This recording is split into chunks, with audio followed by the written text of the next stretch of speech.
This might not be an issue for you, but if you came to meditation through any Buddhist tradition, especially the Theravadan tradition, you've run into this idea that we're not supposed to enjoy the world, that the world is vile and somehow bad for us because we're supposed to overcome this world and see something else other than this.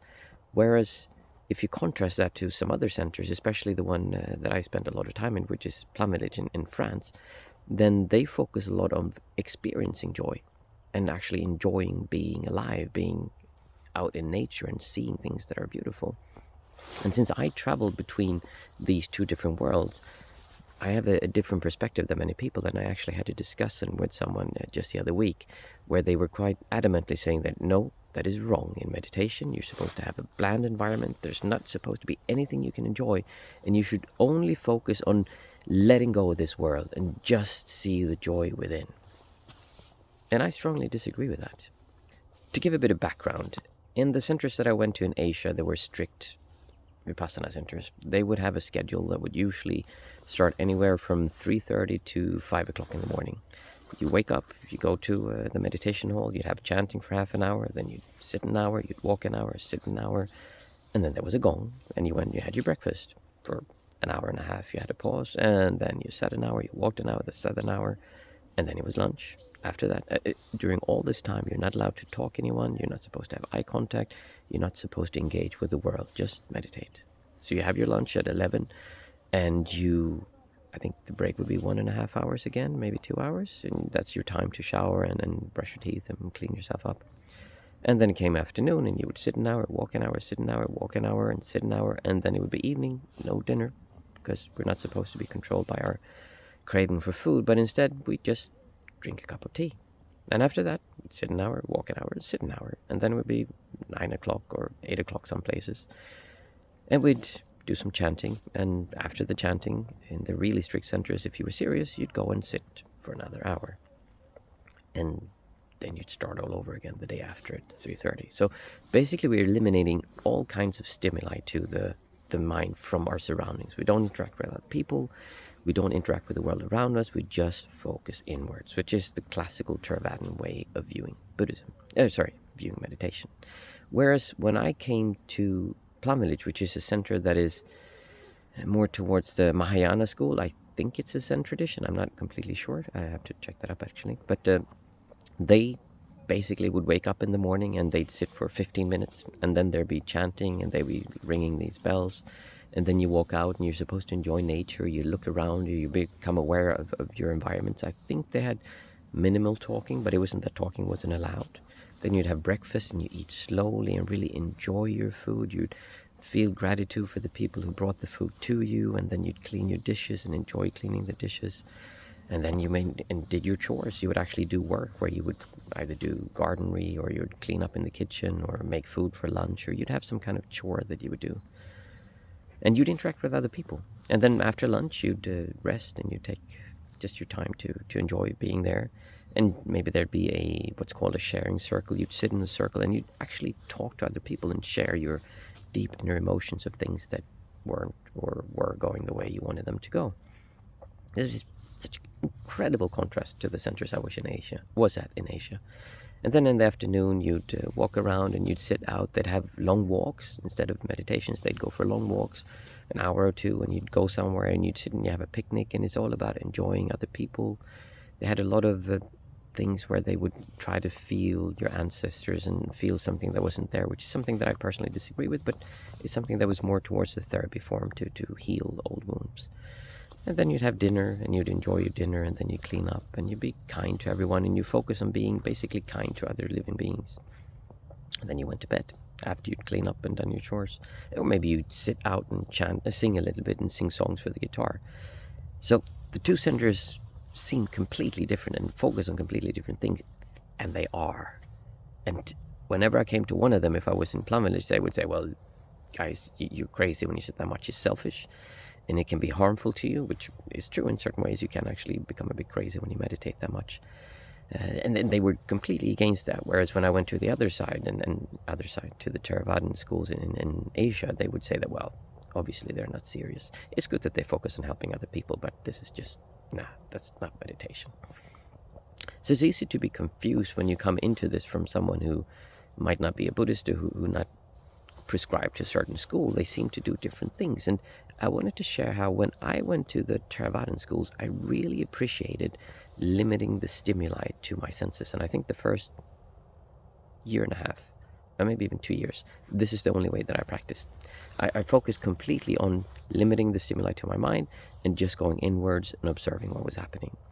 And that is something that's incredibly useful. It's difficult to explain unless you've experienced it yourself, but when you bring down the stimuli to your mind and you just focus on sitting at that amount of time, it changes your mind and changes how you perceive the world.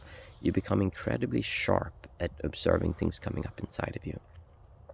Now, you also push, I'm not going to say you push down. When joy comes up, you look at that and you try to let it go away because you don't want to hold on to that. And it has its advantages for sure, because you really develop the mind, bhavana, developing your mind. And then when I came to the center in France, where they focus more on enjoying, I noticed that I was having more what I call non-centric, which is basically non-dual experiences, where I would walk around and I'd just be in this state of experiencing the world. I didn't need to go anywhere. I didn't need to change anything.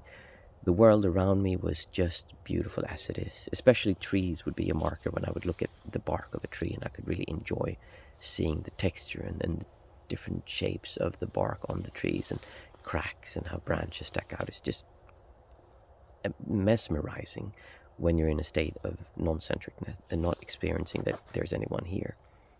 And I noticed that this was not the common way for people at this center to experience the world. So I think what they were missing was simply that they hadn't had the opportunity to train the mind to experience what was happening.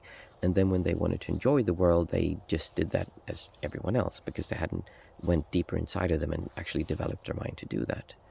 So I started really enjoying being there and just walking around and just being with other people and stopping and really feeling, wow, this is an incredible place to be. This is just being here is okay. I don't need to do anything else. I don't need to sit for hours and change whatever I'm experiencing inside or let go of anything. It's just okay as it is. And that's the advantage of being in a place where you focus on joy. The disadvantage is that you haven't really spent the time to develop the mind so that you could really do that. And my takeaway from that was that after usually what would happen is I would be in Asia for most of the year. I go to Plum Village during the summers and spend the summers there and help them out during the big retreats they had. And then I go and visit my family in Sweden. So I would see the contrast of super intensive meditation to, well, basically in 1 week that meditate as much as we did in the morning in the centers in Asia when I was in Plum Village. And then I get to go and see society as well, just be with friends. And well, obviously I wasn't as a normal person there because I still kept my precepts and I acted quite differently than I would have otherwise. But for many, compared to being at the centers, I lived a very normal life with friends. So I used to say that the absolutely best way to practice would be to have 1 month practicing in a center where it's super strict, you have no stimuli, and you're just focusing on developing your mind. Then you'd go 1 month and you'd be in a place like Plum Village where you just enjoy being with other people, you focus on sharing what you have and looking at the things coming up. And then after that, you'd go back to society where you had a wife, a kid. The kids were terrible and just completely annoyed you on everything they did and were just really difficult to deal with. And your wife, she was cheating on you and you just couldn't stand to be in the same house as her and you just had to deal with that. Obviously, this is not something that you could actually do. At least not, it wouldn't be sane to do that and it wouldn't be nice to other people. But the idea is that you spend time developing your mind and then you spend time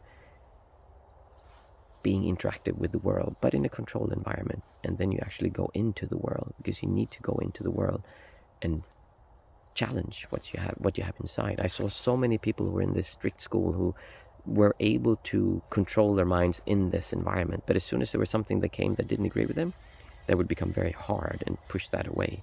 Whereas this part, when I was in Plum Village, they were very soft towards everything. But unfortunately, they never developed the ability to really see what was going on. And they could suffer a lot because people didn't do what they thought they should do. People ate meat and they didn't agree with eating meat, and that was difficult for them. People would hurt others and that was difficult for them, which is absolutely normal. And then if you take someone who's living in normal society, obviously they don't normally have the chance to develop their mind and see what's going on. But if you had these things before, then it would be much easier to go back to normal life. So I don't recommend people to actually do this because it would be unethical to live that way.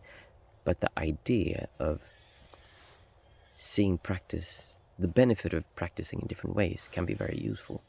The thing I would like you to bring with you is that there are certain ways that you can focus your awareness, that you can change how you focus inside of you, that are more or less beneficial depending on where you bring your focus in and how you bring your focus in, because there is a big difference between focusing on small points and wide areas and focusing on enjoying and exactly how you focus. And I actually made a video where I go into a bit more detail about how you can do this in an easy way, and for me that the easiest way to do this is through breathing meditation. It's something that can be used in all three of these places. You can do it when you practice really intensely, you can do it when you practice more liberally and engage with the world, and also when you're in daily life.